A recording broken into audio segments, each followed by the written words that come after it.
Clear landscape here. The winds out of the north to northeast have really eased down, and with the clear skies in the overnight, we've tumbled down temperature wise. 34 in Sacramento waking up, 43 in Stockton, 44 Modesto, and 10 degrees currently in South Lake Tahoe. I'll dive right into where some of the fog is hanging out on this Tuesday morning, and a lot of it there out near Sac International Airport. A few patches there in Davis, but so far the visibility report looks fine, and you may see some hazy skies driving south of Sacramento out into the Pocket neighborhood or Clarksburg, as there's just some hazy conditions. There are some patches of fog here right around the Tracy Triangle. This sensor, at least in Tracy, observing about a quarter of a mile visibility, and then just some hazy skies over Stockton and Modesto. Today's going to run down slightly in terms of temperatures. We'll also see filtered sunshine. Highs in the valley floor just shy of reaching 60. A very similar forecast today in the foothills. Most areas will top out in the upper 50s with mainly sunny conditions, and after a cold morning in the mountains, today is a good travel day up and over those Sierra passes, as road conditions will stay dry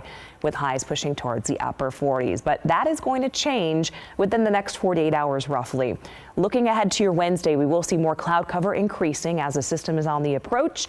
During the daylight hours Wednesday, we're expected to stay dry. It's not until overnight you're going to hear that rain hit your rooftop, especially around 10 o'clock in the evening. You can clearly see that there's these areas of green and yellow indicating a nice steady light to moderate rainfall from 10 o'clock all the way into early morning hours on Thursday. So road conditions Thursday morning will likely be wet across the area, with snow lingering in the mountains, on and off again periods of snow, and likely some chain controls to go up at some point overnight Wednesday and into Thursday. Now into Thursday, this system will continue to produce again those occasional snow showers, maybe a few drops of rain, but it's not going to be an overall rainy day Thursday. Now looking ahead to Friday, daylight hours are dry. The next system moving in after the sun goes down, that's going to lead us into a pretty soggy Saturday forecast.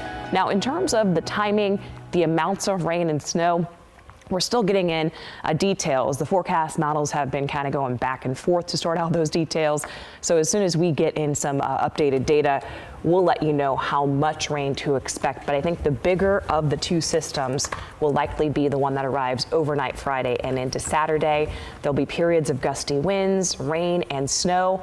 And Brian, for some of the resorts, the higher elevations, maybe up to 2 feet of snow during the day Saturday. Yeah, that's great business for them. Yeah, certainly. Of course, that could lead to some travel problems for drivers, so be ready to get